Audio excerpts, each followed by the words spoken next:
What is going on, faithful? It is your boy, Niner Sickness, with the Niner Sickness podcast. How's everybody doing today? Happy Hump Day, Wednesday. I have a great guest tonight that I'll be bringing on in a bit. I just want to say thank you to all the viewers that are popping in. How you guys doing? Before we get started, let's go ahead and please wipe your feet before entering and smash that like button for your boy, Niner Sickness. I appreciate that. How's everybody doing today? Welcome to the channel. Welcome to the channel. We have a great guest. We have great topics. We're going to talk 49ers football. Cannot wait. Let me say hi to everybody. Kathy, welcome, Kathy, to the show.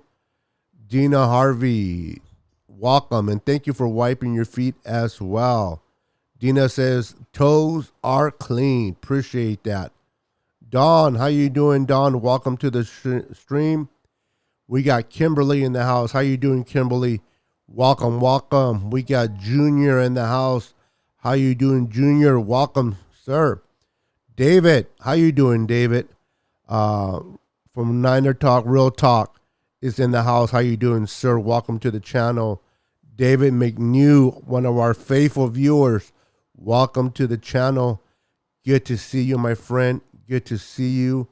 Welcome. Wow. We have a guest tonight, and I'm looking forward on bringing him on and talking football. I know that tonight, particularly, you guys did not tune in to see my ugly face. You want to get to know my guest, and we're going to talk to my guest. So with no further ado, let me welcome 49ers Cast. How you doing, sir? Hey, what's going on, man? Thanks for having me on, bro. No, the pleasure is mine. Thank you for popping in, bro. Thank you for coming on. Appreciate it. So it is late June, about to be July. We're still away from training camp. A lot of things haven't happened. It's been kind of quiet on the 49ers front, which I guess quietness is always a good thing too. Especially with particular players, right? But I've been hearing that Jimmy might be throwing soon, so that'll be exciting. But before we get started, I want people that are watching on my channel to know who you are, what channel you represent, and how they can get a hold of you, brother. So if you'd be nice enough to let them know, I would appreciate it. Well, my name is Wesley. I do 49ersCast. A lot of people out there know me mainly on IG. Building my YouTube page here pretty soon. Basically, when I started my page, I started it back in 2019 in May. Just kind of didn't really, or actually March. I'm sorry.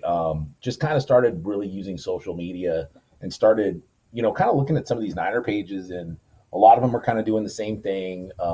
There wasn't really a lot of controversy as far as being able to speak your piece. I mean, we all know not every player on the team is the best player in the NFL. I mean, we love our team. We love everything about it. But I'm very transparent when it comes to the football players. I played pro ball before, and I've seen a lot of people that just like to talk a lot about football. And it's like, well, what is your experience? And I wanted to bring my firsthand experience, and I build the page, and I always put my opinions out there and things like that. I'm not scared to do it. I've been watching 49ers football for 38 years, and I've been through the up times and the down times. And, I like to kind of let the faithful know, like, hey, man, we need to be, careful about this kind of stuff. So, I just try to throw a lot of opinions out there and just see kind of how people think versus just jumping on the train and going on it and saying, okay, let's see what happens. And, not really thinking about what's going on. So that's kind of my whole thing. And people can reach me on 49ersCast on IG. Twitter, Twitter is a good place for my opinions, but for sure, man, they could all reach me anywhere. Perfect. Yeah, man. So, you sound a lot like me. I like to share my opinion. I don't hold back. I love my Niners. I support my Niners. But with that said, I'm not a homer. I'll say how it is, and if I see a player doing great, I'll give that player credit. If I feel that they're screwing up or they're not playing to par, I will make sure to mention that as well. I like to keep it as a 100 as possible for my viewers. But let me ask you, before we get started with the questions that I sent you, um, you say you've been a 49er for 38 years. Who was the Yes. person that introduced you to the red and gold? I grew up in LA. My dad had a friend that was an attorney for several 49ers back in the day. And it was in '83. And he asked my dad if we wanted to go to a game. And this is when the Rams were in Anaheim. So we went to a game, and I just fell in love with the team. I loved. First of all, my favorite color is red. I know I'm wearing Okay. blue, but I got to match. But my favorite color is red, so I was just like, wow, that red team. And I got to go back and meet a lot of the players. Met Joe Montana, like all these players, and and from then on, I was in love with the team. I loved what And then of course watching them win championships and started to realize what was going on, and just grew up with them. Just that's what got me hooked right there. Interesting. That's cool. I mean, it's. I always find it always enjoyable to hear how people become fans of the 49ers. So Hmm. many different reasons. A lot of the fans now became Niner fans because of the Joe Montana, Steve Young era, the 5 Super Bowls, the whole, playing the way they played for in the 80s. People got picked up there, and then now, it's hard to get Niner fans because of the way the Niners have been playing post John Harbaugh. Prior to John Harbaugh, this team was Yeah. terrible. It was going through a lot of coaches. It was going through a lot of mess, and it was hard to watch. And then John Harbaugh comes in and is able to establish something, and then a couple years, and he's gone. And then we're Yeah, back that was. to mediocre type of football, right? We're back to like, oh my god, what is this? And then finally, the Niners, Jed York, finally did something right. Hired John Lynch, a first-time GM. Hired a young-minded coordinator, first-time head coach, and give them 6 years right off the bat. And I don't know about you, but when this happened, I was like, ooh, I like the 6 years in a sense where they're committing, but you're committing to a player that played great football as a safety and a Hall of Famer, but is this guy any good at the GM position? And then you got a young minded coach that has been a coordinator but never a head coach, and to lock him up for 6 years, it was a little bit scary. But fast forward, it seemed like that was the right decision by Jed York, and a lot of people are not really happy or pleased completely with Kyle Shanahan. I wanted to ask you real quick, right off the bat, what are your thoughts personally for you on the whole Kyle Shanahan and what he's done and hasn't done it so far with his team? Well, I mean, as far as Kyle Shanahan, when that Atlanta New England Patriots Super Bowl happened, the 28-3 meltdown, I was one of the people. I knew, first of all, I knew he was going to come to San Francisco. We all knew he was coming to San Francisco. They knew as soon as that freaking Super Bowl was over, he was coming. And I was one of the few that was like, no, no, because everybody was like, freaking Shanahan blew that lead, this, and that. And I was one of the ones that was always like, hell no, you can't put it on that. He's not the head coach. He did his job by being up 28-3, whatever. Um, then he comes to the 49ers, and yeah, you can't expect much. You can't expect much. The first year he came over, I wasn't expecting much. Um, him making a move to get Jimmy G. I've always liked Jimmy G even since college. When he went to the Patriots, I was even like, man, dude, if we can get a guy like him that sat behind Brady for a little bit, I think he can, help this organization. We go out and trade him. We go out and get a trade for Jimmy G. A lot of fans were pleased by it. He came in, went 5-0, and I know this is not about Jimmy G, but this is, I think, where a lot of people were starting to believe in Shanahan. Obviously, everything else happened. Jimmy got hurt, things like that. My only issue is now in 2000, last season, I told myself when we didn't. So after the 2020 season, I was telling a lot of people, I was like, all right, look, if Shanahan can't get to the playoffs next season, I'm not going to believe in this guy. Like that's it. We get there, 10-7, and we get back to the NFC Championship. We lose, no big deal. He did a lot of things that I was asking people, that I was telling people, hey, Shanahan needs to start going for it on fourth downs. He needs to start putting the defense on their heels. He's got to stop with this whole thing. Now, whether Jimmy G limited that, I don't know. We'll see what happens.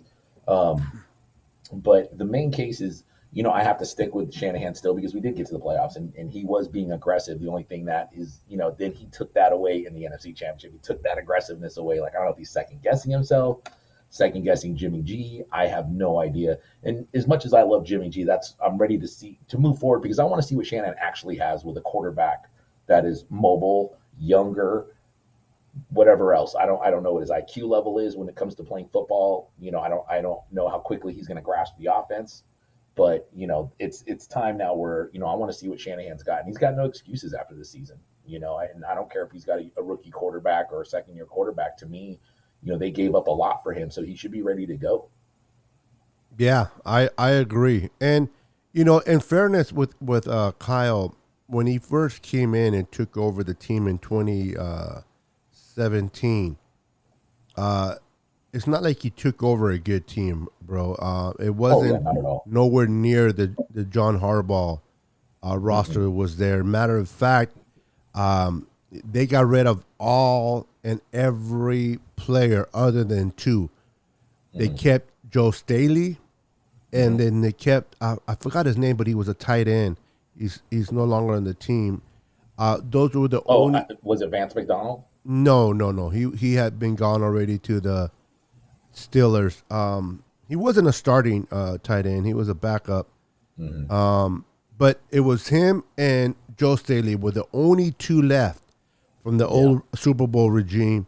And they pretty much, went into the ground and cultivated the ground and just started from the ground up. And people don't realize that when you do that, he brought in pretty much a lot of players that were overpaid at that time. But at that time, nobody wanted to come to the 49ers. Nobody wanted to be a part of the 49ers. So a lot of times you have to overpay, particularly in those situations. And that's what they did.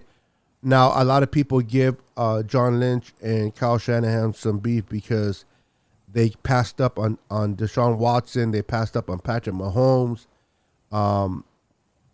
because they say that he wanted to eventually bring Kirk Cousins into the Niners organization. It's like, why Kirk Cousins? He's not that good. But what people don't realize is when you take a job, especially as a head coach for the very first time, you want to go with what you feel safe with.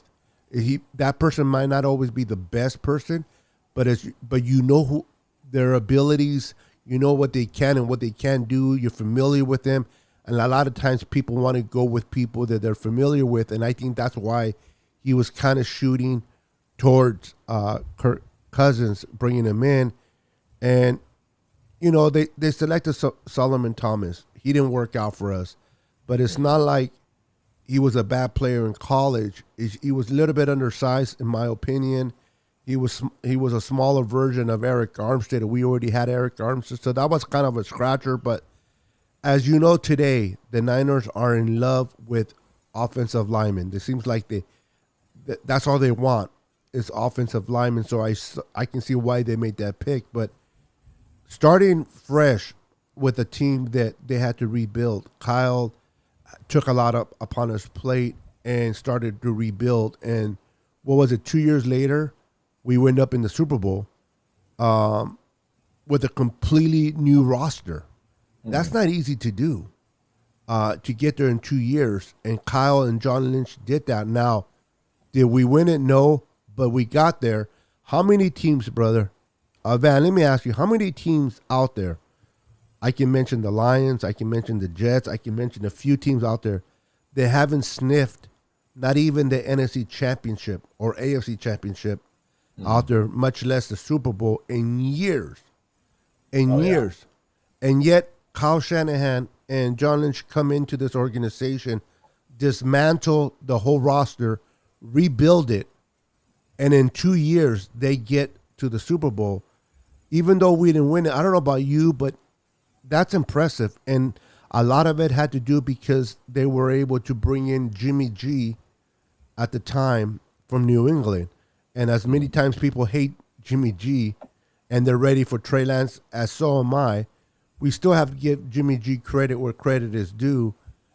He did a lot for this team, and this team would have gotten nowhere near that Super Bowl or those two NFC Championship games with a Nick Mullins or a CJ Beathard, in my opinion.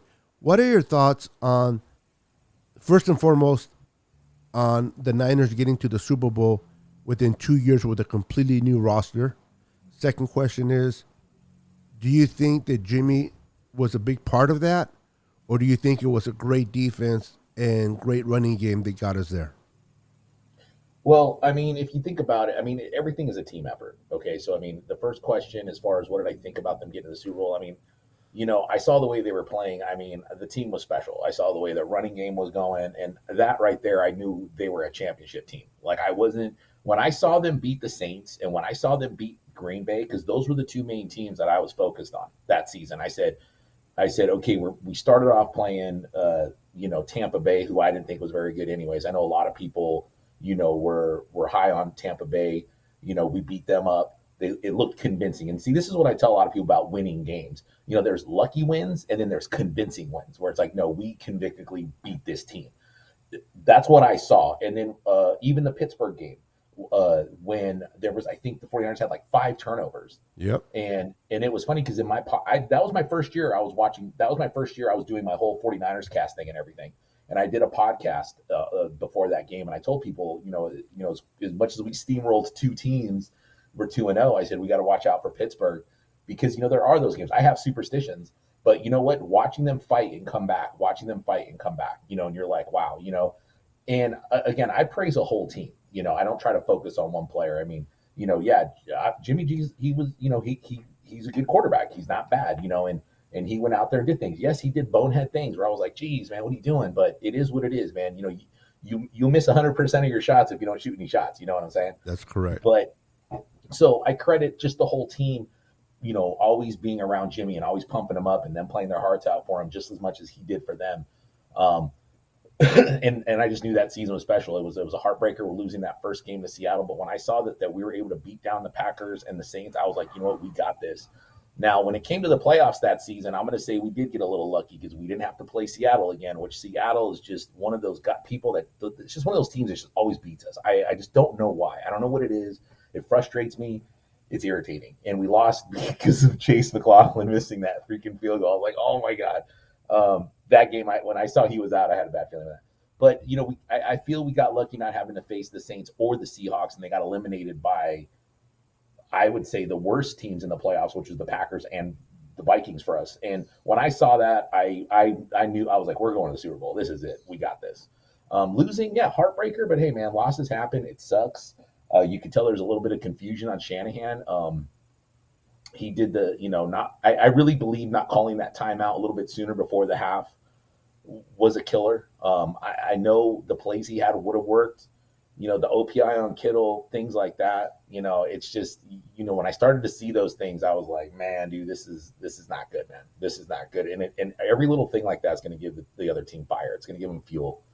So it was really, really tough. But I mean, at the same time, man, I was happy. I was proud. Shit, man. Everybody was counting them out. So just like this past season, man, I was proud we got to the NFC Championship, man. I was like, shit, 10-7. We were counted out when we were 3-5 at one point, and to get up there and beat Dallas and Green Bay.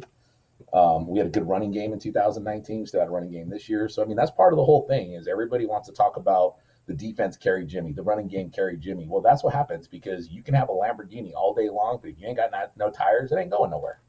And I try to use analogies. And I'm like, guys, it's not a single player game. Jimmy does what he has to do. We've seen him come back and win games. We've seen him done things. Like I said, it's a whole team effort, collective. We've seen players reach out and catch balls. And so, pretty proud that season. And this past season. And what was that second question you wanted me to answer? Oh man, I lost my train of thought. It's okay. Well, I'll definitely ask you another one. Yeah. But yeah, I agree with you 100% with the whole Jimmy situation. I think that people don't understand how valuable Jimmy is to this team, what he brought. Now, is he an elite quarterback? No. Is he a quarterback like in the category of Patrick Mahomes, Josh Allen's, and so far, no. But yes, we had a great defense in 2019. Yes, we had a great running game. And yes, Kyle Shanahan put us in situations to win games. But to say that we only got to the Super Bowl or to the championship because of our defense and running game is really unfair, because when Jimmy was hurt and didn't play for a few games, we had the same defense. We had the same running game, yet we were not winning games with that same team, right? So why is it that you win games with Jimmy and you don't do it with Mullins? Because I mean, it's crazy because a lot of people, I don't mean to cut you off, but it's crazy because a lot of it's hard to defend Jimmy because people come at people just can admit like, hey, he's not the best quarterback, but hey, man, he won us games. I don't care how he won it. The thing is I've had this argument before with people, and I said, okay, so Nick Mullins was in there, and they're like, oh, you're going to compare an undrafted thing to Jimmy G, ha ha ha. It's like, well, you said Jimmy G's garbage, and you said that the defense and the run game is only what's carrying him. So why can't I compare Mullins now if Jimmy G's garbage? But it's today's world of these young kids, and they don't understand, and everybody. There's a lot of people out there that would rather look good and lose than look bad and win. That's kind of the way I see it right now. That's how everybody is right now. It's that's the sports society when it's like, hey, what people rave about Rodgers, and I'm like, okay, great, he's got he throws up great numbers, but isn't it ultimately like a Super Bowl? Because that's what they bag on Jimmy about. They say, hey, but still chokes in the Super Bowl. It's like, okay, well, whatever. Like, what about it's crazy. So I got to a point where I'm like, I can't do this. Well, yeah, I noticed that a lot of Niner fans and not just Niner fans, but a lot of different fan bases from different teams get really emotional about certain things. Yeah, the fact that Jimmy missed Emmanuel Sanders, and threw over his head, and that could have been a winning touchdown. Yes, that's true, but it should have never gotten to that point. Exactly. Because we had a lead going into the fourth quarter. We were being dominated on defense. The defense, as good as it was and as good as it played, it just got conservative. I hate when they do prevent defense. I hate that. They should have continued to be aggressive. They should have continued to put their foot down on the pedal and continue to run all over and distraught Mahomes, and they didn't. They played and they backed up the corners, they backed up the linebackers, and that 50-yarder from Patrick Mahomes to Hill, was a backbreaker, bro. That was the turning point where I'm like, I don't know about you or the viewers that are watching. I don't know about you guys, but that was where I'm like, oh my God. We can lose this game. Oh yeah, easily. With that bomb. That should have never happened. It was, so yes, we can blame Jimmy, Jimmy, through this, or Jimmy couple of block. I mean, there was a couple of great plays by their defensive end or defensive line of the Chiefs where they blocked a couple of passes from Jimmy that would have been great completions. So many things would have happened, but to blame Jimmy completely, I think it's unfair. Now, I'm ready to move on to Trey Lance. I'm excited about Trey Lance. I think Trey Lance has that if factor.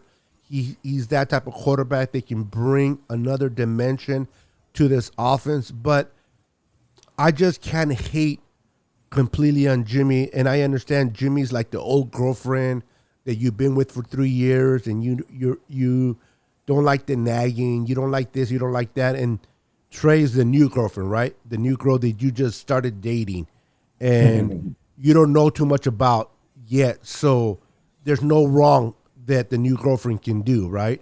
Until about a year later, and then she'll fall right into the same category. But my point being is, Trey's a new toy, Jimmy's the old toy, so they want Jimmy out. Now I'm ready to move on. I'm ready to watch Trey, but I'm like you, bro. I can't hate on Jimmy. I truly appreciate not only what he did on the field, but in the locker room. We drafted Trey Lance, and what did Jimmy do? He was the first one to reach out to Trey and welcome to the team. He didn't start no controversy in the locker room. He didn't start anything. Look at Baker Mayfield. As soon as they traded for Deshaun Watson, he was on every possible radio show that he can get on, talking about how unfair it is and how about he felt disrespected and just crying to whoever wanted to listen to him. You did not get that from Jimmy. Jimmy always stay humble, quiet. And I know that one of the things that people hate about Jimmy, and this is a fault of Jimmy, but Jimmy seems like he's always positive, doesn't he? There's a couple times where he throws an interception or he does a bad play and you see him smiling. Like like he threw a touchdown, but that's just his character. Well, I mean, there's no sense in, harping on yourself. I mean, he's probably laughing because he knows it's going to be all over the news. He probably, so, I mean, I played like that. When I played ball, man, I played like that. I smiled, I laughed, but you know what? You keep the positive up, and nobody's perfect. Nobody's perfect. It's unfortunate. And, we lose those big games by just little things here and there. And it is what it is. And that's the human element of it. I don't ever get, I support my team. The only time I will not support a player on my team, on the 49ers, is if they're actually being like Baker Mayfield, if they're being negative towards the team, if they're starting controversy or whatever. But as far as whoever's out on that field and whoever made it on that roster, that I got their back no matter what, because if I was that kind of person, I could probably start blaming 60% of the team. I can talk about the cornerbacks. I can talk about, the tart drop. I can talk about that. But the funny thing I wanted to bring up is look at how the narratives are though. So when you were talking about Jimmy G and Emmanuel Sanders, how there's a lot of people that said, oh, he missed the game-winning touchdown, like he overthrew it, and it's like, well, there was still time left. Like it wasn't like there was like 5 seconds left. There was legitimately like a minute and 20 seconds left.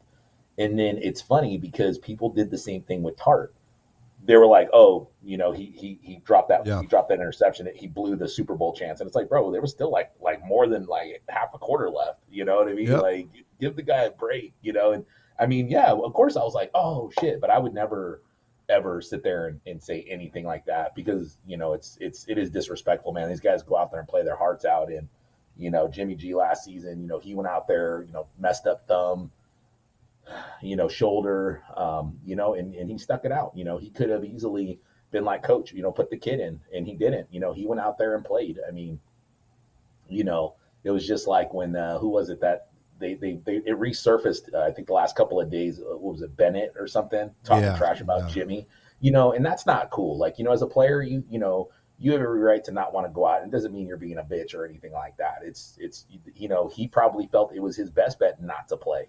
He probably, so I don't know, but I think, like if we had a player like that, even if Jimmy's gone and we had a player that came out that said something like that, let's say next season, let's say Jimmy's gone. I don't care if it's George Kittle. I don't care who it is. Like that's a player I would definitely not support anymore because you don't go out there and say that. Now, I'm sure that no player would ever say that about Jimmy. Like the 49ers organization is very professional. Like they're out there to play and that's it. But, anybody that would have said that, any of our players that have said that to anybody on our team, like I would have definitely just been like, I don't really care about this player anymore. I don't care if they're on the team. That's the only time I will ever throw any shade towards a player on our team. That, and that's so true. And the thing about what Edelman but agreed with Martellus Bennett said, okay, so maybe Jimmy had his reason, whatever it is, whether it's justified or not, for not playing in that game. Only the people in the locker room would know. But everyone makes mistakes. Everyone does wrong. The truth challenge is, do you learn from those mistakes? Can you correct them? If you always repeat the same mistake over and over and over, then it becomes a pattern, and that's who you are. That's your character, right? But yes, let's say just for the sake of argument, let's say he didn't want to play because he was hurt, and he made that mistake. But it sounds like he learned from that because, like you said last year, he played with a bad thumb and a bad shoulder, and he played through it. So that shows me that it could have been a younger version of Jimmy. He might have made that mistake. He didn't like the way he felt, and he learned from it, and he didn't repeat it again. So to me, you can't be the B word if you learn from a mistake and don't do it again. To me, if you're going to be the B word, it's for someone that continues to repeat the same pattern over and over and over, and that's not Jimmy. So, and players nowadays don't understand how it is to be respectful. Just like for a minute, generations where we were raised in, I don't know about you, Van, but even me being in gangs and me being in this and that, I still had respect for my elders. I still had respect for women, children, and kids or people nowadays seem to lose respect for anyone. It's just like they don't matter who it is. They don't care if you're an elder. They don't care if you're a child. And the same thing with football players. Back then, football players would not talk amongst each other like that.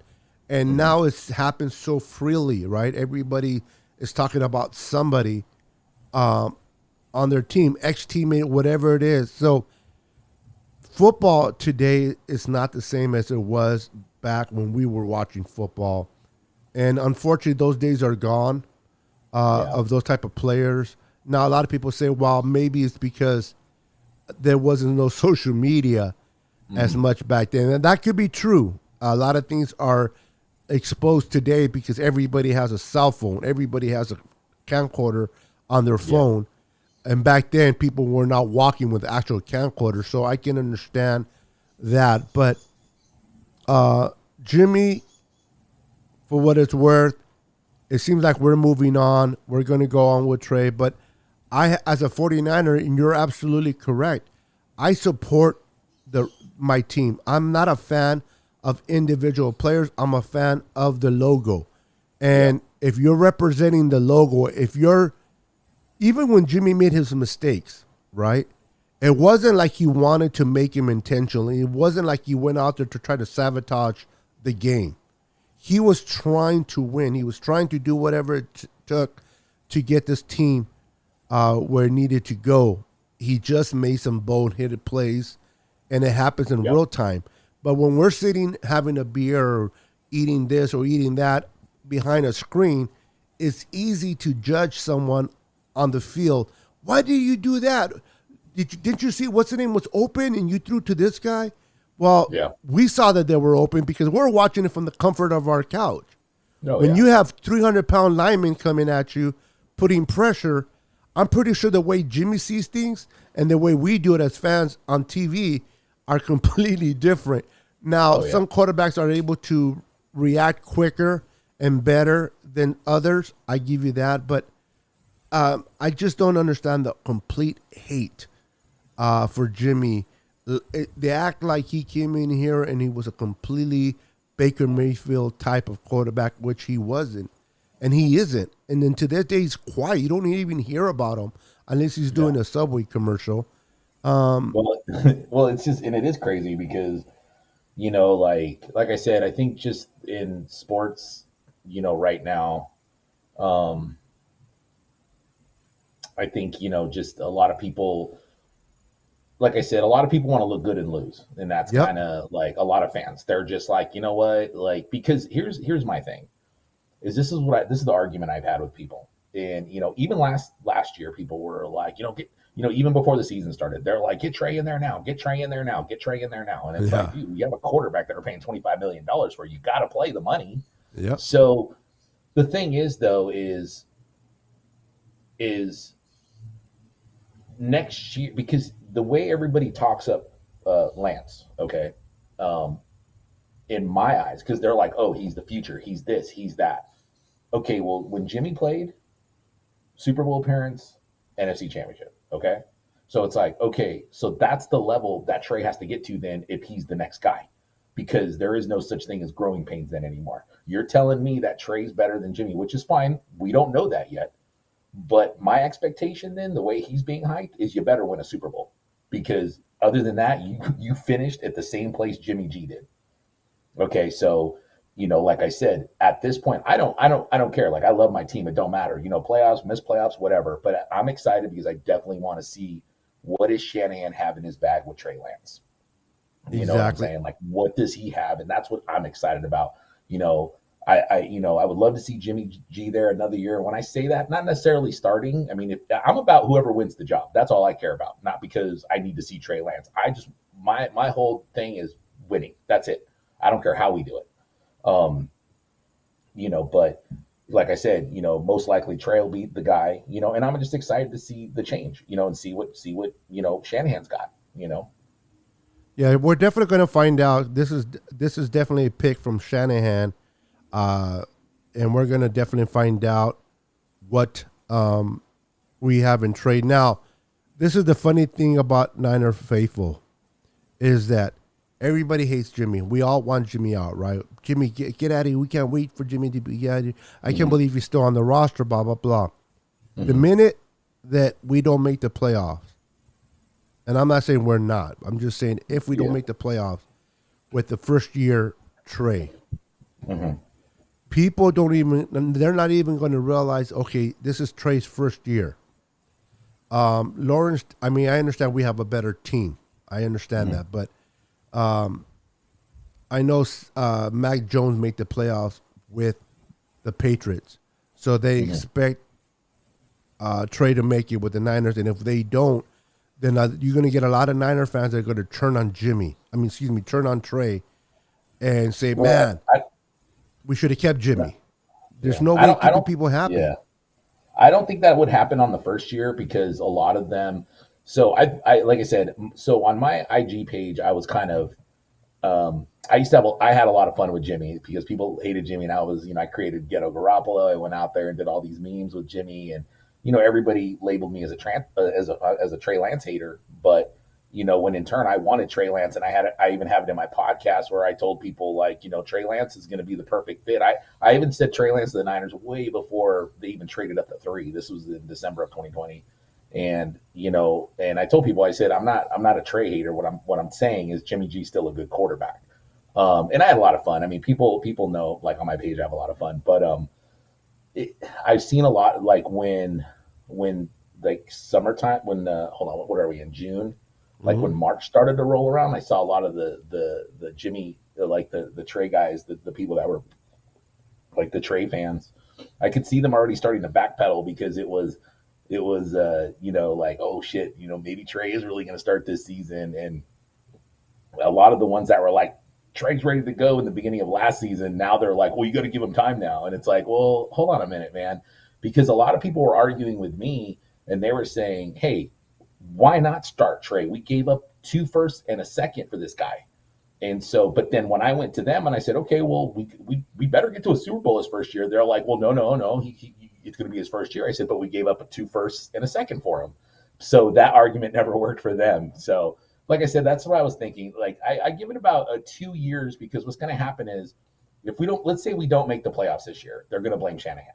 They're not going to blame Trey. It's Shanahan's fault, because he didn't start him last year. He waited too long. And then year 2, let's say we won and done in the playoffs, then they'll start to blame, the offensive line. It'll be like 3 years before they actually start blaming Trey, I think. That's what I think. Yeah. There's always going to be the emotional fan base that likes to get on roller coasters, and they like to be up high, not in the lows. But there's going to be it's going to be Trey Lance is going to come in, and he's going to have his bumps and bruises along the way. He's going to have his games. You're going to be like, this is why we drafted him. And then you're going to have games where you're going to be like, oh my goodness, he's a rookie. But there's going to be learning curves for this young man. And yes, the more reps you get, the better you become. I agree with that. But I think a particular situation that we were in last year, people don't realize, because everybody wants instant right away. Nobody wants I'm a big boy, so I use food as an analogy. Nobody wants to cook at home anymore. Everybody wants to go to drive-thrus and have it now. We were in a great place to draft a quarterback like Trey, and this is why the Niners were not forced to take a Mac Jones. They were not forced to take Fields. They took a developmental quarterback that has great potential to be great, but would have to be groomed into that. And they figured we have Jimmy. Mm-hmm. They went to the owners. The owners were willing to pay Jimmy and pay Trey to be here. So why not sit him and redshirt him for a year? It's not always beneficial. People feel, you got to play him from day one. If you don't have anyone else, then yes. But there's a lot of mental reps as well, the physical reps. How to deal with the media, how to deal with adversity, how to deal with the ups and lows, and how to deal with losses versus wins. And Trey was able to see Jimmy handle this as a quarterback starter, and those are the things you can't teach a player. You can teach the reps, you can teach the making sure that the ball's accurate. You can teach these things, but you can't teach how a player is going to react to adversity. You can't teach how a player is going to react to certain situations. And this, to me, I feel that Trey learned through this year. And now he's going to start getting the reps. And now he's going to take over. And I think that it's going to take dividends what he went through last year. Steve Young sat for 4 years. Mm-hmm. And you have Patrick Mahomes that sat for a year. There's a lot of quarterbacks that sat for a year. Not every quarterback starts off right away. So we were in a situation where we could have sit him down, let him learn, and win games. I mean, we went to an NFC Championship with Jimmy while we were teaching the young gun on the bench. A lot of teams don't have that privilege to do that. The Bears couldn't do that. The Jaguars definitely couldn't. They had to insert Trevor Lawrence in there. The Jets had to do that with Zach Wilson. Yeah. But the Niners had the option to sit him down. So I'm excited to see what Trey is going to do. But let me ask you real quick. Mm-hmm. Name me 2 starters that played last year that you believe could be on the bubble of losing their starting position this year.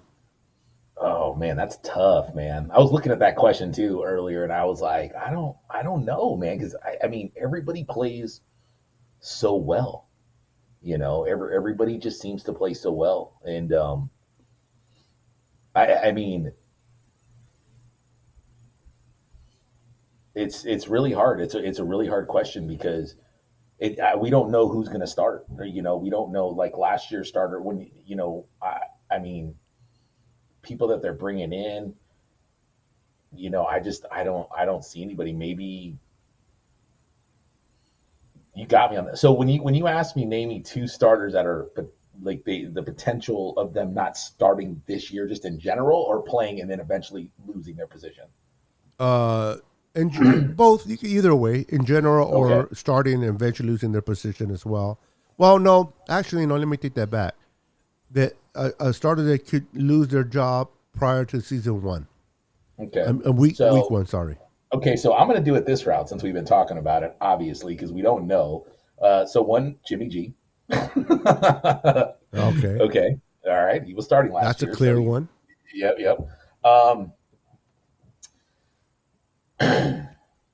Did Amory Thomas start last year? No. Did he start game 1? No, he didn't start game 1. No, was it? Remember Alan Lenore started? Lenore, was it Lenore? Okay, yeah. Okay.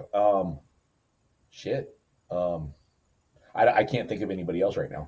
I can't think because they got so many changes going in there. Offensive line changes. Really, none of the linebackers. I don't see losing any of them. George Kittle, no. Receivers. I mean, here's what I'm going to do, just because of the show. I'm going to take a hot take right here. I'm going to take a hot take, and nobody's going to like it, but I'm doing it. Deebo Samuel. Ooh. That's interesting. Mm-hmm. If he doesn't get signed, if he doesn't get the extension, then I'm going to say him. Okay, that would be the only way that he loses his spot Yeah, if he's if he not on the doesn't. team. Well, But no. He'll be on the team, but because he still has to play this season, or else he's getting fined 30 grand for not showing up now for you got to games. keep in mind too, though. Even if he doesn't get signed, if he doesn't play, this year doesn't recruit as a complete season. So next year he will still have that extra year that he didn't play this. He has to play. That's what I'm saying. He's How got to good he play. plays, I don't know, but he has to play. Yeah, and that's what I'm saying. Like if he doesn't get that extension, I'm gonna say, you know, I'm gonna say that's gonna be, I feel, IU. This is gonna be his money season, is what I call it when it's their third year. You got Danny Gray out there, who I'm really excited about, and then I love Jawan Jennings, man. I love Jawan Jennings. Yeah, same here. He's one of my guys. One of the guys that, I mean, Jimmy G's the obvious, right? Of a Yeah. starter that could lose his job most likely. Mm-hmm. Another one that I can think of right off the bat is Daniel Brunskill. He's playing at right guard. I think that Jalen Moore now is getting better comfortable with Kyle Shanahan's offense. I'm looking forward to see the matchups there in training camp. But I think that Jalen Moore could be someone that could push Brunskill out of the lineup. Personally, now would it happen? Probably not, because you want to. I mean, so many changes in the offensive line. You want to go with familiar faces as much as you can, and that's only going to be Trent Williams and Brunskill. But I don't know. I like Jalen Moore. I think he if anybody can push him, it will be definitely him. But those are the only two that I can think of. That's why I mentioned two instead of two or three. Was definitely Jimmy G and Brunskill. Are the two candidates. They could be replaced as last year's starters. Well, because the reason why I say Jimmy is because I'm still not counting him out. Not that I'm saying, oh, I hope he's there or I hope he starts. I'm not saying any of that. I know Jimmy's a competitor and he's not just gonna, go out there if he doesn't get traded. Now, in a lot of people were talking about how he like sabotaged the team because, he did the whole surgery thing. Well, he had to. If he wanted to sabotage the team, he would have done the surgery like now. You know what I'm saying? So Jimmy, the people don't understand. He did his surgery because he wants to get paid, and when he wants to get paid, meaning that he wants to come back in time. That when he does get traded, he gets his money. He get that way when another team. And people don't understand that. They're like, oh, because the way everything is worded, like Shannon says, well, it put the trades to a halt. Well, of course it did. Even if he didn't get surgery, he can't pass a physical. So what difference does it make? And the thing is, and people go, why did he wait so long? Well, he waited because like his thumb healed on its own. So a lot of people don't realize that he technically needed surgery on his thumb, but it actually healed on its own. Then they were hoping that his shoulder would heal on its own, and that's why they waited. And then they're like, well, it's not. Let's get surgery now. That way, by the time, like on schedule, July comes, you can go out there throwing. He's going to go out there and throw. He's going to go out there and compete. And, that's why, I still kind of have this thing that they're, that Jimmy's not going to leave easily. It's not, when I say easily, meaning he's going to go out and compete. Well, I mean, let's be honest, bro.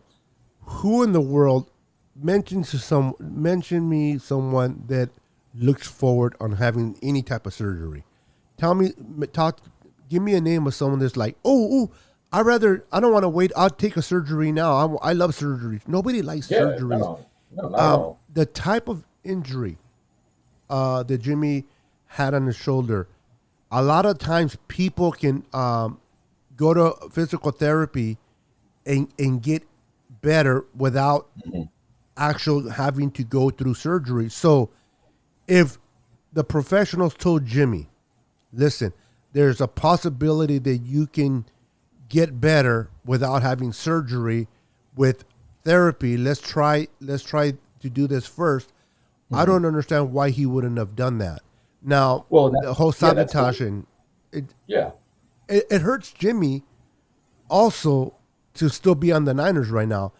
Don't you think it would have been nicer for him to be on a team right now and getting his reps and getting himself familiar with the receivers there and getting himself ready for a season.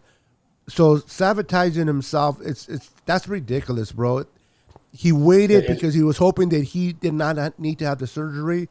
He realized at the point where they're like, you know what, this is not getting better. Unfortunately, you're going to have the surgery, and he decided to have it then, so that, like you said, that he can start throwing in July, which he will start throwing, and even if he's not on the team now, he can make his money later, and that's what he did. It was a decision that him and his teammate, but it wasn't because we want to get back to the Niners. Yeah, but that's what everybody wants to, come up with some kind of drama. And the thing is with Jimmy, like, I had the same injuries as him. I had a torn UCL, which I needed surgery on, and then I had an 8mm tear in my shoulder, but that healed on its own, because when I was going to go first, when I went to go consult the doctor, he said, look, he goes, they did an MRI. He goes, look, there's an 8mm tear. He goes, now, he goes, two things. He goes, if you get surgery, he goes, we can fix it, but it may not be the same again. And then he said, or he goes, wait it out for a little bit and see if it heals on its own. And sure enough, within like 2-3 weeks, the pain went away. And it's not, and I don't know. I mean, obviously they shoot players up and stuff like that. And I've had those shots and things, but I'll tell you what, man, this was off season for me. And I'll tell you what, I couldn't even open up a beer. I don't know how I'm serious. I don't know how he threw with that. And that's what really angered me when people were getting on him. I'm like, dude, you guys do not know that pain. My freaking thumb, I had the same thing, a UCL tear. I was playing Call of Duty before the surgery, so I injured it, and then like 2 days later, they wanted to do surgery on it. But I was playing Call of Duty, and I couldn't even push down like on the stick to like knife somebody. Like I was like, like, and for him to grip a football and to throw it, I mean, like I said, I get it. They numb you up, things like that. But man, I'll tell you what. Pain is still pain, bro. Yeah. And that's why I took it a little kind of personal when people were attacking him, because I'm like, man, I've had those injuries and that shit sucks. And to be playing like that kind of level, oh my God. And he's playing for your team. He's trying to win for your team, and you're hating on him. It's like, that's what I don't get. It's like, dude, can you imagine being down and out and somebody offers you $20? Hey, bro, I notice you're struggling right now. Here's $20, and you're like, and you go off on him. That's it. That's all you're giving me. That's all you're giving me? Don't you see how? I need 100, and and it's like, really, but people are, like I said, this younger generation, they just care about what they want, and a lot of these younger generations probably never even played football, much less got hurt like you. I played football, but I really never suffered a major injury like you. I didn't play long enough to suffer, but. So I can't relate to that, but I mean, I was in a wheelchair. I was disabled and paralyzed from my waist down for 10 years. So I know how it is to recover from something devastating. And people don't realize that it's not easy to throw a big old football with a thumb on his throwing hand hurting where he can't grip. Well, and they can't even, and the thing is we talk about this past season. What about 2020 when he was playing on that high ankle sprain? Yep. That's an 8-week, that's an 8-week injury. High ankle sprains suck. And he went out there and played, and it's like people were still dogging him. Then they're like, well, he shouldn't have played. He should have sat down then if he knew he could play. And it's like, yeah, but damn if you do, damn if you don't. Yep. Yeah, exactly. And it's kind of like, all right, dude, but then, the minute Trey plays when he's hurt and they don't win, he's going to be like, but did you see the young kid go out there? He had heart. And it's like, okay. It's different for Jimmy because he's a veteran. It's like, oh, geez. Okay, so what? He's not supposed to feel any pain anymore? He's not human no more? It's like, come on. Yeah, it's really unfair for the Jimmy. Now, I'm actually looking forward for Jimmy to be traded or be cut only for the fact that he doesn't have to no longer, not that it really bothers him, but I believe that players do get bothered by what the fan base say. They don't admit it all the time. But a lot of players get butthurt, and why not? You do a lot, you do a lot of positive things for the fan base, and this is the thank you get. So I'm looking forward to him moving on for the sake of Jimmy, and then I'm looking forward of Trey Lance coming in and for the sake of the Niners organization. And let me ask you real quick with Trey, being on the topic of Trey. Which out of the schedule, if you can recall, and I don't have it, I should have been more prepared, but normally I'm like I told you earlier, I'm a night owl and I stay up, but I normally go to bed about 6, 7 in the morning. So Yeah. I wake up in the afternoon and I'm wide awake for a few hours before I do a show, or whatever. Hmm. Today I went to bed about 2. I actually did a show this morning, and I went to bed around 2, and I woke up just like a half hour prior to doing this show. So I apologize for that. But which team that we face that you can think of right off the bat, do you think that Trey may struggle the most based on the defense that we face? Um, I mean, definitely. I mean, San Diego. San Diego's going to look tough just because you got Boza, you got Khalil Mack out there. That's going to be tough.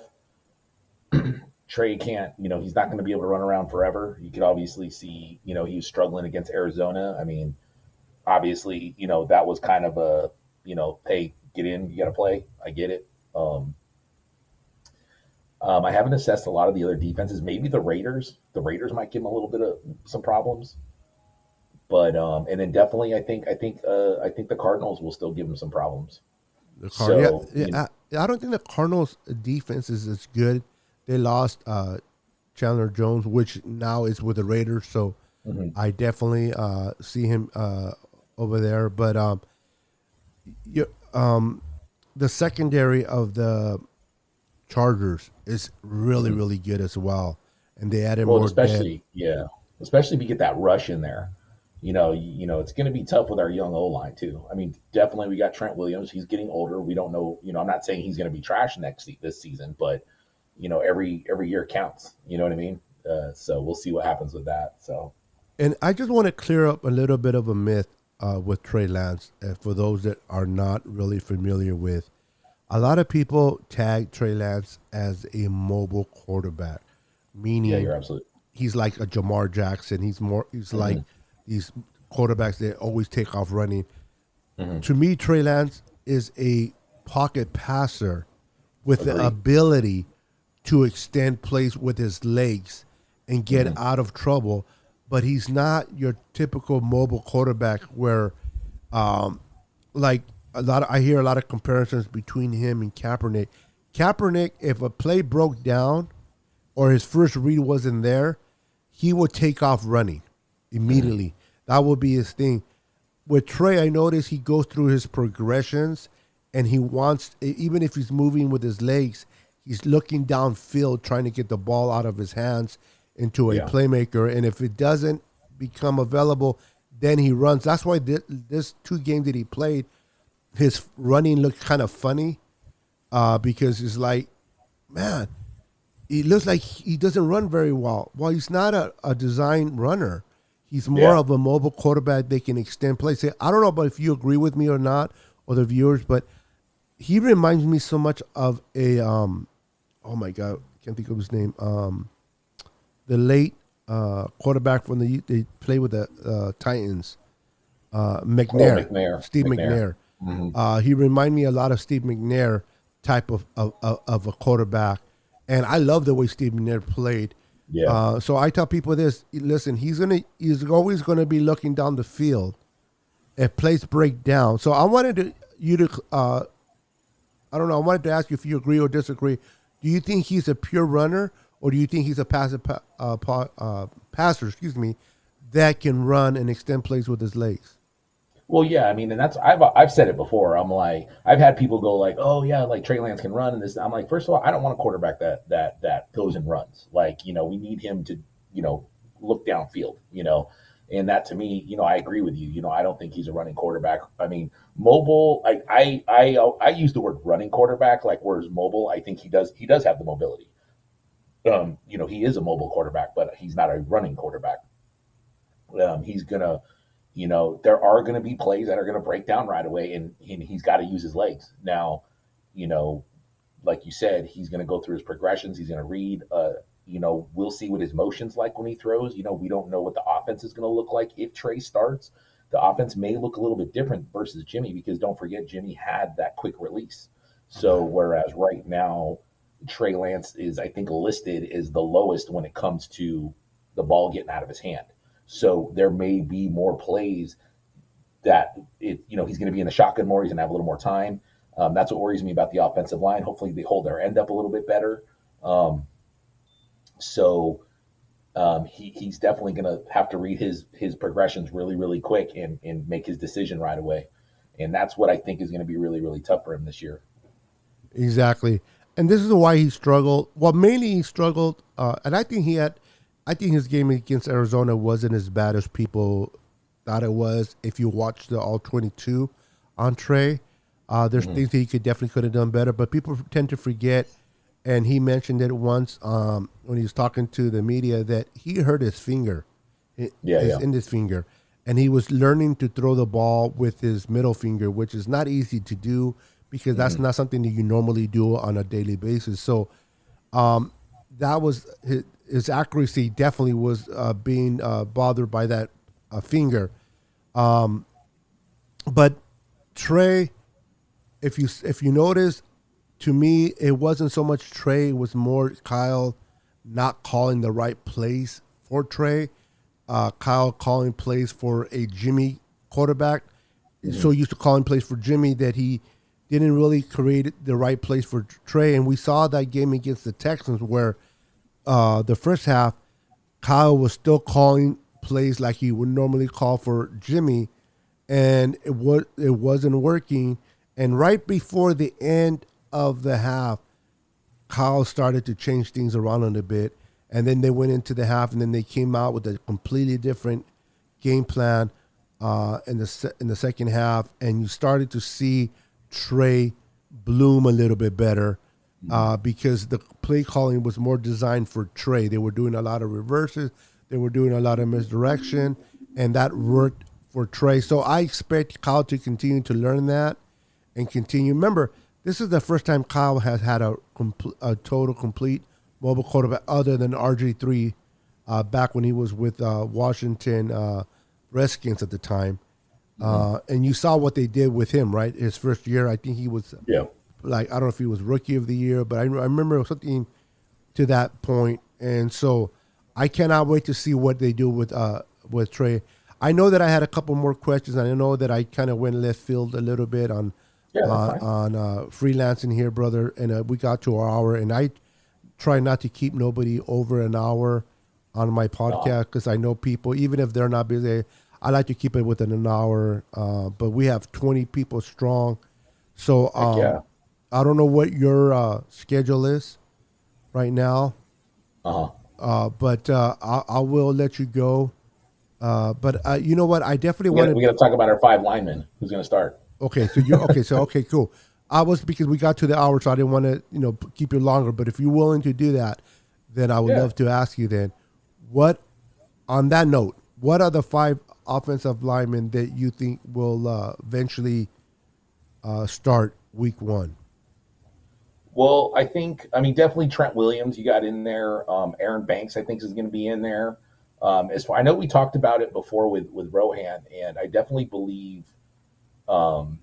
I definitely believe they're going to plug Brunskill in as the center, and I definitely believe. And you talked about this earlier, and I do believe Moore will get into on that right guard, and then of course Mike McGlinchey. So that's kind of like what I'm seeing. I kind of looked at everything and wrote things down, and that's kind of like the way I kind of see how it should. The only reason why I say Brunskill at center is because you need to have some kind of veteran there, especially if you're going to have that rookie or the new quarterback, fresh, things like, I believe that they have somebody in like Brunskill out there in the center position. Yeah, he's played it before there too. Yeah. So that's what I'm saying. Like, you got to have that, like, especially with Alex Mack gone, you have somebody that's back there that can help Trey. It's going to be Brunskill's to lose. So I know they picked up a rookie center. So, it could just, and we talked about, who could possibly lose their job. And I think Brunskill, it's going to be one of those things that, it's his job to lose. But I just think, Shanahan, I think he really, really going to believe that he's going to be the guy to get that position going. And that's not a bad thing to say about him starting at center because he's been there before. You want someone that knows how to do that position, especially when you're starting your second year quarterback that is starting for the first time this year. But this kid, Jake Brundle, I really people. I think a lot of people are overlooking him. He hasn't really started. He's played center for a long time. He hasn't really started a lot of games at center. But all last year, when Trey took reps as a second string quarterback, guess who was under center? It was Jake getting him the ball. So him and Trey became really familiar with one another. They're very comfortable with one another. Whether he can transcend that into regular games against tough defense, we have to wait and see. But that's what is going to interest me this year in training camp. I can't wait to see a lot of positions battle that out, and I think offensive lineman is definitely something to take a look for. Kyle Shanahan definitely is going to try to move things around. I'm going to expect him to do a lot of chess matches in the preseason games. He's going to be moving a lot of people around in the offensive line because he wants to see what gels better with Trey. And I know a lot of Niner fans, they love winning preseason games, right? Where it doesn't matter whether you win or not. Cracks me up, I want to win. I'm like, listen, I don't care about winning or losing preseason games. I want to see if Kyle and the coaching staff are doing the necessary adjustments and putting the right players at the right spots. So the 53-man roster can be the best one. That's what I want to see. I can care less. There's been teams, bro. I forgot what team it was that won all four back then we were playing 4 preseason games. They looked dominant in preseason, right? Yeah. And I think they went. I think it was the Browns. Didn't they go like 0-16 that year? No idea. And it's like I have no idea. they won 4 in the preseason. Yeah, it was the Browns. Yeah. They won 4 in preseason. They were undefeated in the preseason, and they did not even win one game in the regular season. So it was the other team's coach saying, at least just let them feel undefeated for a while. Yeah.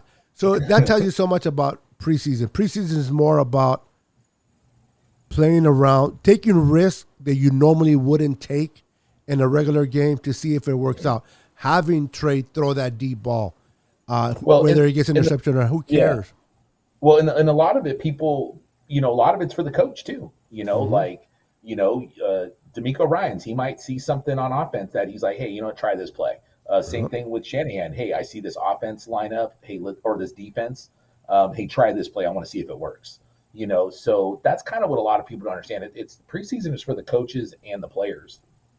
Yeah. Coaches are still going to be working on things. And as a matter of fact, I'll be at that August 12th preseason game. Or that's right. You told me you're going to be there.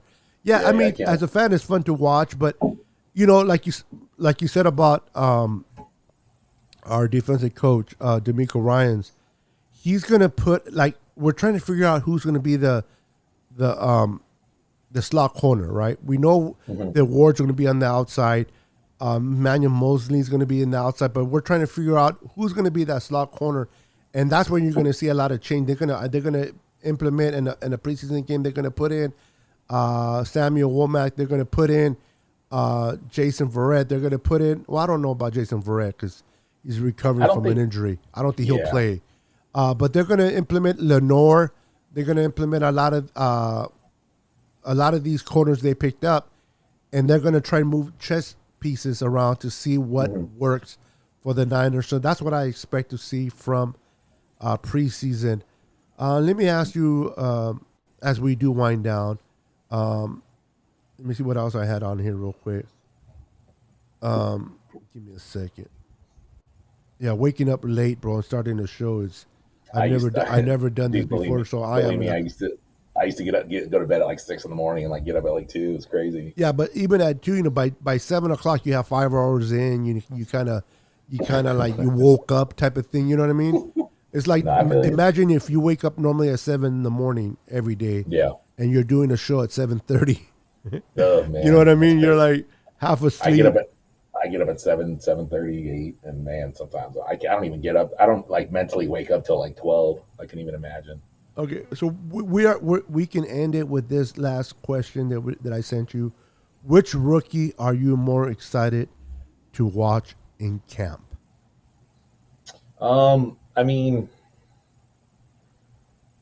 I'm excited to see Drake Jackson out of all of them, just because I know we can. I know that Shanahan is good at filling in receivers, but I definitely hope Drake Jackson becomes that guy, and I'll tell you why. Because when we got D Ford and the ridiculous amount of pressure these quarterbacks were getting when D Ford and Nick Bosa were out there together was absolutely crazy. Um, do I expect Drake Jackson to be a D Ford? I don't know. You never know. But I mean, I just hope we can get even 60% of that back with Drake Jackson. I mean, it would just be ridiculous. And that's the guy I want to see go out there and just I just want to see quarterbacks just not have time to think. Just like they did in the beginning of 2019. Just did not have any time to think and was just getting rid of it. Yeah, I agree. Now, I think Dre Jackson eventually is going to be the player that you're looking forward in the replacement of D Ford. I don't think it'll be year one. I think it'll be more probably towards the end of the year, next year. The kid that I like, I know this is not a rookie, and I know the question was for a rookie, but the kid that we brought in free agency, Tamiko Ture from the Colts. I think this kid was very underrated there with the Colts. I think under Chris Kacerek, this kid's going to blossom. And Samson better watch out, bro. Samson has a $6 million cap hit this year. And if he doesn't play any better, if he's not any better than Tamiko, I don't know, man. You can't keep more than 11 linemen on there. Yeah. So he might be a starter that could lose his job as well on the defensive side. But I think this kid, D'Amico, because D'Amico has a great bend as well. He bends very well. And that's what I like about Drake Jackson. Drake Jackson, his bend, I mean, Nick Bosa said it himself. He goes, the things that I see this kid doing, I couldn't do in my rookie year. And this is Nick Bosa saying, the rookie of the year is saying that the things that he sees from Drake Jackson. And I heard a lot of Niner fans or a lot of fans say, oh, that's just because they're teammates.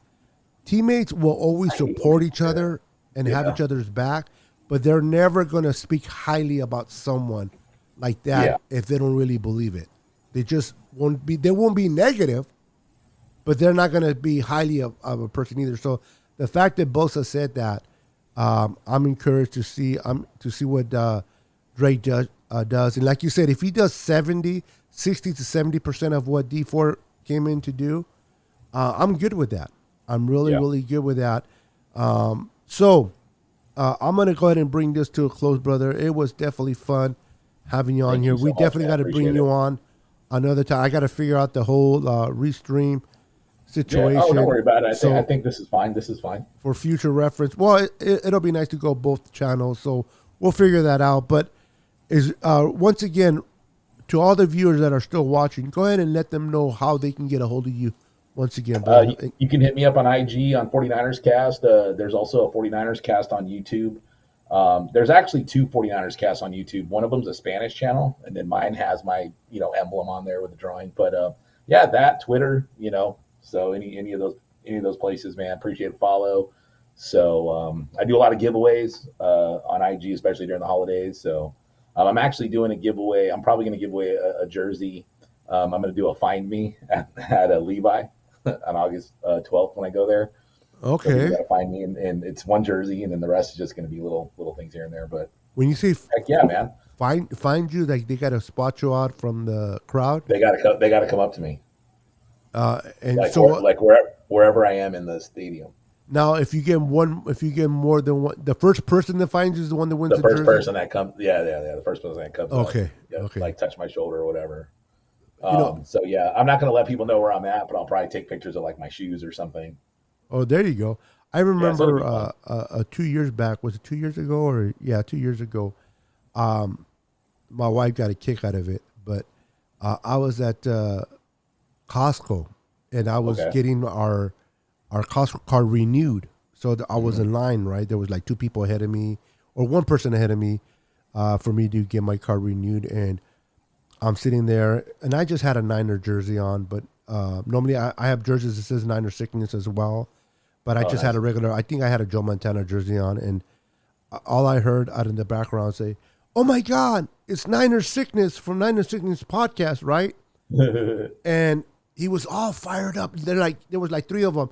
Yeah, we watched your show, and they were like really like starstruck, right? And I'm like, I've never experienced that in my life. And when I went up to, I said hi to them.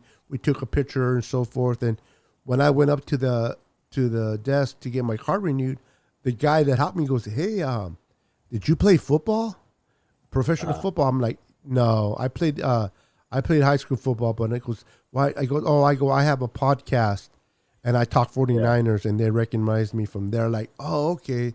And I was like all blushing and feeling good, and my wife's just looking at me and like, cool. yeah, I'm gonna just pop your bubble right there, big buddy. You know what I mean? But I never had that happen. So hopefully that happens to you, bro. Somebody goes, "Oh my God, 49ers cast, what's up?"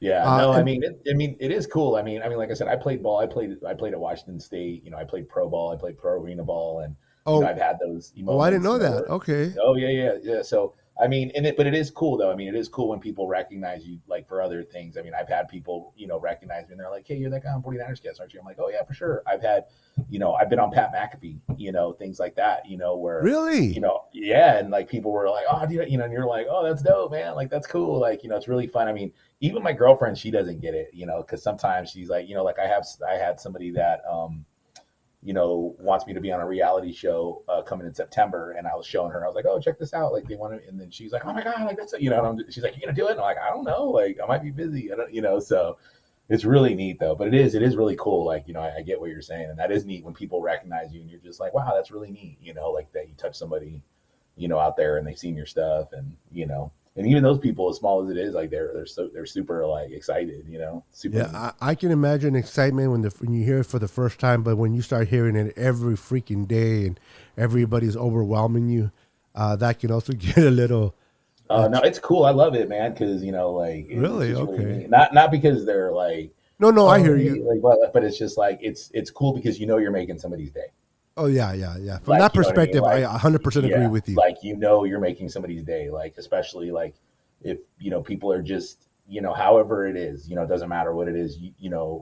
You're just making somebody's day, and that's how I've always saw it. Like it's like, hey, you're not here for me. I'm here to make your day better. Like you know what I mean. So 100% on that, and we're going to go ahead and end it on that note, bro. All right, now. If you can make somebody's day, even with our podcast, it's always amazing.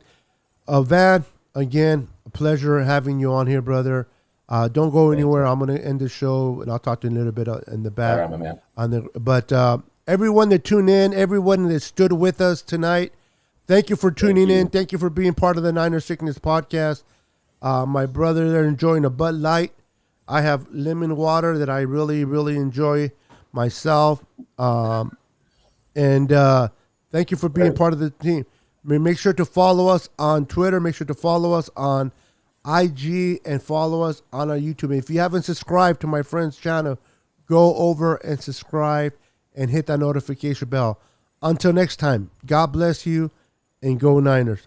Peace. Let's go. All right, my brother, let's go. Hold on. Oop, there we go. 10.